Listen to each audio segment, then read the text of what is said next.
अस्सलामुअलैकुम वरहमतुल्लाहि वबरकातुहू। तो आज हम मौलाना आज़ाद नेशनल उर्दू यूनिवर्सिटी का जो बीए एंड बीकॉम का जो सेकंड सेमेस्टर का एग्ज़ाम हुआ है तो उससे हम आज सॉल्व करेंगे। उम्मीद करती हूँ कि आप लोगों का एग्ज़ाम बहुत बहुत बहुत अच्छा गया होगा और आपने पूरे तरीके से अच्छी तरीके से सॉल्व करके आया होगा। इंशाल्लाह मैं कोशिश करूँगी कि एग्ज़ाम में हम पेपर कैसे लिखते हैं वो भी डालूँ इंशाल्लाह। अगर चाहिए तो कॉमेंट में ज़रूर कहें यस पेपर सॉल्विंग ऐसा बोल के डाल दो। इंशाल्लाह मैं उसे एकदम अच्छे से हाउ टू राइट पेपर ऐसे लिख के डाल दो। हम इंशाल्लाह डालेंगे कि वीडियो।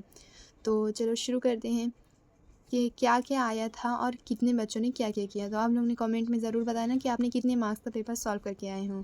उम्मीद करती हूँ कि आप लोगों ने पूरा करके आए होंगे। तो सबसे पहले शुरू करते हैं। तो ये पेपर है इंटीग्रेटेड स्किल इन इंग्लिश 1।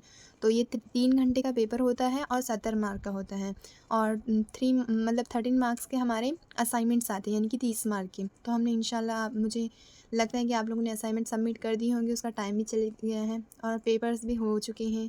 तो इसमें सबसे पहले आता है नोट कि इसमें क्या क्या है और क्या कैसे कैसे हमें सॉल्व करना है, कैसे अटेम्प्ट करना है क्वेश्चंस को।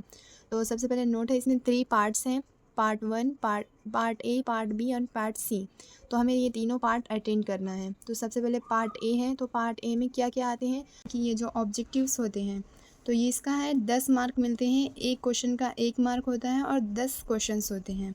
तो हमें हर एक क्वेश्चन का 1-1 मार्क मिलता है, इसलिए हमें 10 भी करना कंपलसरी है। और जो पार्ट बी है उसमें से 8 क्वेश्चंस आते हैं और हमें 5 करने पड़ते हैं।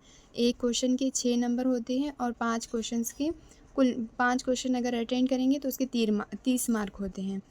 तो इसमें से जो है हमें 6 मार्क मिलते हैं। अगर हम 5 क्वेश्चंस एक क्वेश्चन करेंगे तो हमें 6 मार्क मिलेंगे और अगर हमारे 5 क्वेश्चन से करेंगे तो हमें 30 मार्क मिलेंगे, यानी कि इसे कंपलसरी है 8 क्वेश्चन में से 5 करना है।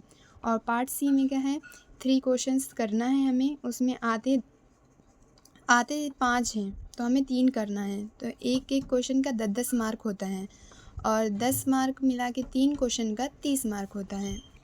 तो आज हम इसे सॉल्व करेंगे। थोड़ा सा आसान थोड़ा सा हार्ड सब कुछ आता है इसमें। तो मैं सबसे पहले आप लोगों को बोलूँगी कि पार्ट 1 सबसे पहले किया करो। अगर नहीं आता तो क्वेश्चंस डालो, क्वेश्चन नंबर डालो, उसका फिर आंसर डालो, उसके बाद जो नहीं आता उसे छोड़ दो।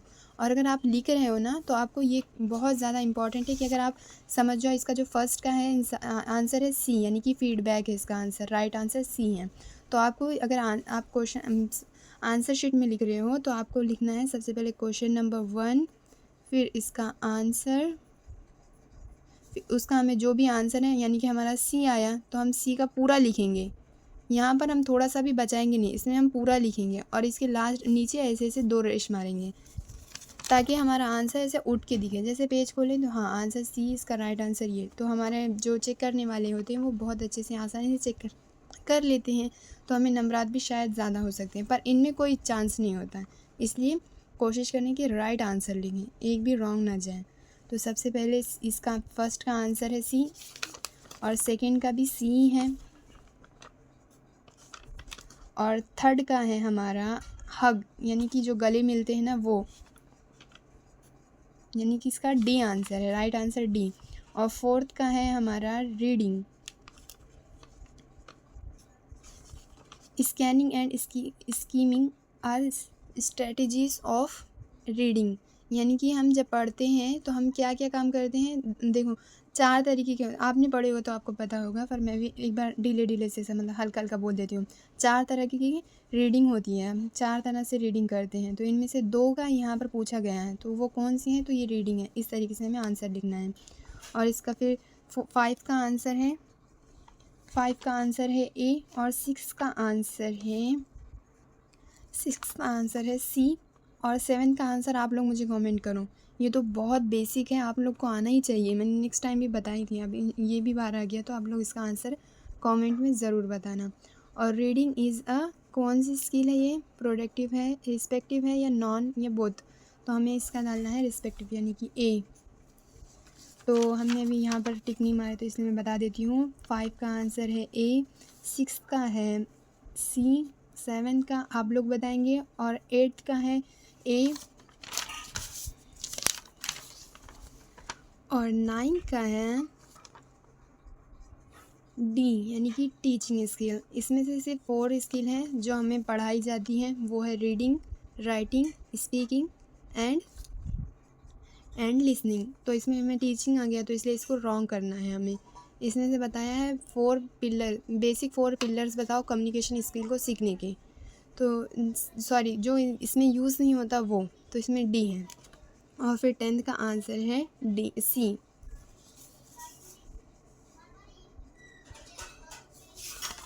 ओके, तो फिर इसमें पार्ट बी में से हमें करना है कोई 5। तो ये जो भी लड़की है उसने 5 क्वेश्चन अटेंड किए हैं, दूसरा, 6वां, 7वां, 8वां, 9वां। और पार्ट सी में से 10वां, 11वां और 13वां। तो मैं आप सबको पहली एक बात बोलना चाहती हूँ कि ज़्यादातर स्टूडेंट ना जब ये लिखते हैं ऑब्जेक्टिव, उसके बाद पार्ट बी स्टार्ट कर देते हैं। हाँ, ये सही है, बट जिसको आसान लगता है वो करो, वरना मैं तो ये सजेस्ट करूँगी कि आप पार्ट सी को पहले लिखो। बिकॉज ऑफ इसके 13 मार्क है 3 क्वेश्चंस की, और इसके 6 क्वेश्चन करोगे जब तक आपका मतलब जब फर्स्ट जाते हो तो आपका बहुत हाई लेवल होता है कि हम लिखेंगे लिखेंगे लिखेंगे। फिर जब लास्ट तक पहुंचते हो तो टाइम भी नहीं होता है, फिर उसके बाद हमें लिखना भी पड़ता है। अगर हम नहीं लिखेंगे तो हमारे 30 मार्क चल जाएंगे। तो इसलिए मैं चाहती हूँ कि आप लोग सबसे पहले पार्ट ए करो, फिर उसके बाद पार्ट सी करो। और है ना, सबसे इम्पॉर्टेंट बात यह है कि आप क्वेश्चन नंबर डाल के करो। अगर आप लिख रहे हो इसका ये वाला सी का 10th वाला, तो आपको 10th डालना है, फर्स्ट नहीं डालना। ओके, तो मैं बोलूँगी कि आप जब 10th का लिख रहे हो तो 10th डालोगे, फर्स्ट नहीं डालोगे। अब कोई बच्चे ये कहते हैं पार्ट सी का हम फर्स्ट लिख रहे हैं तो हम फर्स्ट डालेंगे, ऐसा गलत है। जब एग्ज़ामिनर चेक करता है तो हमारा 10th 11 12 ये सब देखता है, ये नहीं देखता कि हम पहला लिख रहे हैं या दूसरा। अब अगर हम पहला लिखेंगे यहाँ पर तो इसका क्वेश्चन जो है ये पहला है, आंसर द फॉलोइंग क्वेश्चन। अब हम ये लिखेंगे कि ये लिखेंगे, उसे कन्फ्यूज़न होगा। तो अब वो जब पढ़ेगा, थोड़ा सा पढ़ेगा, फिर उसके बाद देंगे तो थोड़ा लेट हो जाएगा, तो उसे थोड़ा गुस्सा भी आ सकता है। इसलिए कोशिश करो कि क्लियर लिखो, एकदम सफाई से लिखो, नंबर ये डालो, ना कि वो वाला जो हम लिखते हैं। अगर हम लिख रहे हैं सेकंड तो हम सेकंड आंसर दें, और हम यहाँ पर लिख रहे हैं हम 4th वाला, तो ये गलत है। अगर हम यहाँ पर लिख रहे हैं समझ जाओ 3rd नंबर का क्वेश्चन का आंसर, तो हमें कैसे लगना है, हमें पहले 3rd डालेंगे, फिर उसके बाद हम यहाँ पर आंसर डालेंगे। और कोशिश करो कि पैराग्राफ बनाओ, पैराग्राफ छोटे छोटे पैराग्राफ बना कर लिखो, ताकि एग्ज़ामिनर को लगे कि हाँ हमने देख कर नहीं लिखा है, हमने पढ़ कर लिखा है, हमने कुछ पढ़ के आए थे वो लिखा है। ज़्यादातर बच्चे जो चालू करें तो लास्ट में जाके ख़त्म, ऐसा ना करें प्लीज़। अच्छी तरीके से लिखें, सफाई से लिखें। देखिए किसी किसी की राइटिंग में प्रॉब्लम होती है, ये तो सबकी होती हैं। अगर हम उसे देखने में भी अच्छा करें और राइटिंग में कुछ प्रॉब्लम रही तो भी चलता है। इसलिए तो बस इतना ही कहना था। अस्सलाम वालेकुम वरहमतुल्लाहि वबरकातुहू।